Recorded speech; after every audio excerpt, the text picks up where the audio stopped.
Seguimos con nuestro estudio de la hermenéutica contemporánea y como parte pues de los estudios de la teología contemporánea. Lo último que hemos visto tiene que ver con las metodologías llamadas las críticas, que vienen de lo que se hizo en el siglo XIX, pero que se aplica ahora también. Hemos visto la crítica de las formas, hemos visto también la crítica de las fuentes y la crítica de la redacción. Dijimos que esta última, la crítica de la redacción, nos ha sido muy útil a nosotros en el mundo evangélico, especialmente a la hora de estudiar los evangelios sinópticos. Hoy vamos a ver otras más. La crítica retórica, por ejemplo, es una nueva. Aquí entra en contacto muchas cuestiones literarias. Se dice que, por ejemplo, los documentos griegos no bíblicos tenían formas retóricas definidas. Eso es cierto de todos los documentos en general. Había epístolas, había poemas, había géneros distintos, y la retórica, que es la manera en que se expresan esas cosas, pues ahí está. Y se dice que los autores del Nuevo Testamento conocían las formas retóricas de esas obras. Pablo, por ejemplo, conocía la forma retórica de las epístolas de su época, y así él estructuró las suyas mismas. Este es un asunto que ayuda a defender, por ejemplo, la unidad de un libro bíblico, porque puede seguirse la pista del autor y de la retórica del autor, la manera en que el autor va desarrollando sus ideas.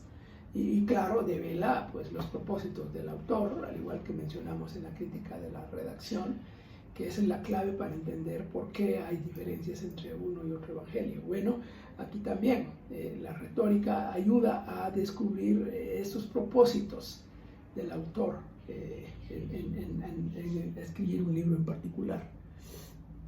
Otra crítica es la crítica narrativa. Bueno, eso ahora es muy popular, francamente, la cuestión narrativa, pero lo que queremos decir con crítica narrativa es una metodología interpretativa. El texto es una obra de arte, un monumento de arte narrativo. El texto bíblico muchas veces lo es así. Las culturas bíblicas eran orales, es decir, las cosas se transmitían narrativamente, era lo natural. Entonces, hay información importante en la forma a través del cual se transmite un contenido. Y en este caso, la forma narrativa, algo dice, es importante. Hay ahí rasgos de los personajes. En las narraciones bíblicas, obviamente, eso está ahí presente. En cualquier narración.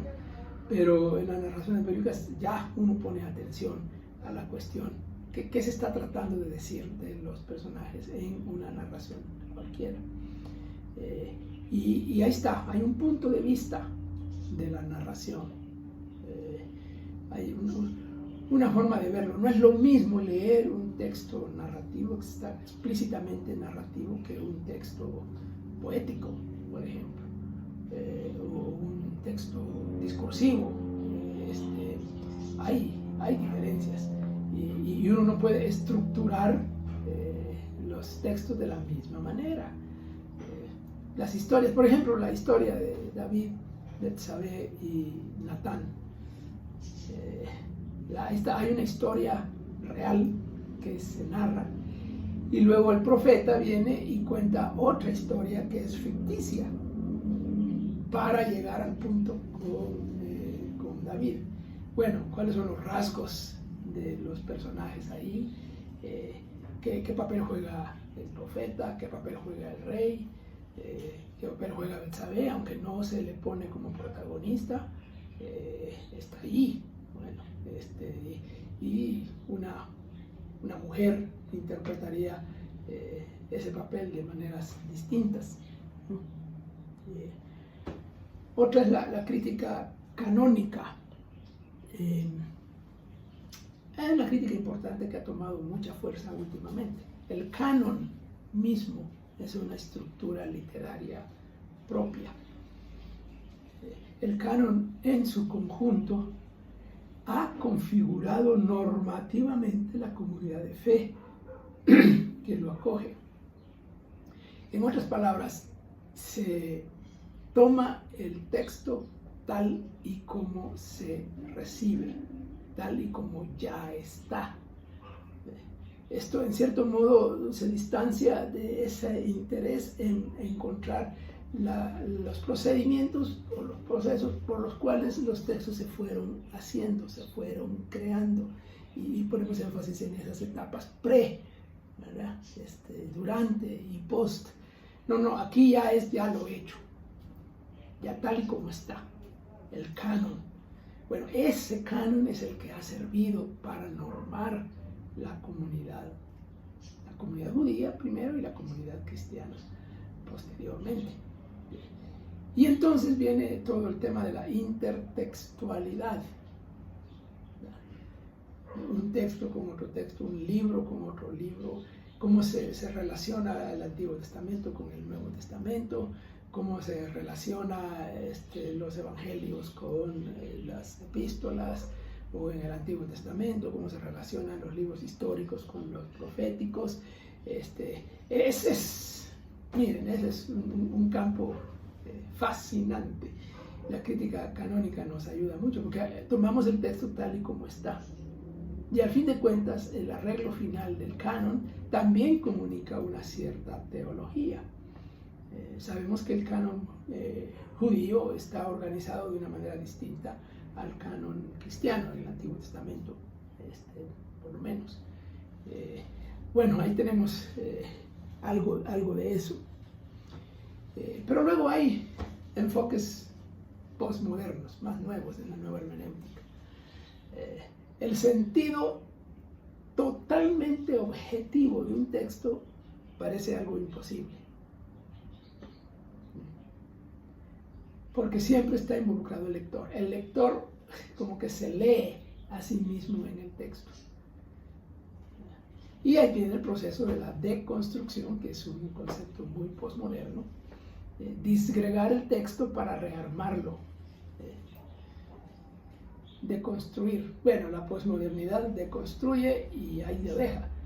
Nosotros decimos, sí, está bien, hay que deconstruir, pero para construir, para elaborar. Y la deconstrucción es parte de esa sospecha, ¿no? de ¿por qué esto? ¿De dónde viene esto? ¿Qué cosas hay detrás de esta idea o de este autor o de este texto? Y luego ir elaborando. Y en fin de cuentas, estos enfoques postmodernos critican la perspectiva clásica occidental de la hermenéutica. Como diciendo, ok, sí, está bien, esta hermenéutica ha servido y ha funcionado, pero ahora hay otras formas y ya no es la única manera de ver y de entender el texto. Bueno, unas preguntas para pensar. ¿Qué implicaciones tiene el hecho de que toda interpretación bíblica está, en cierto modo, prejuiciada? Esa sociología del conocimiento, esas cosas que traemos al texto, esas experiencias, Bueno, ¿qué papel juegan las fuentes de la teología en la hermenéutica? Las escrituras, por supuesto, ya sabemos, la tradición, la razón humana, el contexto y la experiencia. ¿Qué papel juegan a la hora de la interpretación? ¿Es sano enseñar a las personas en la iglesia a sospechar?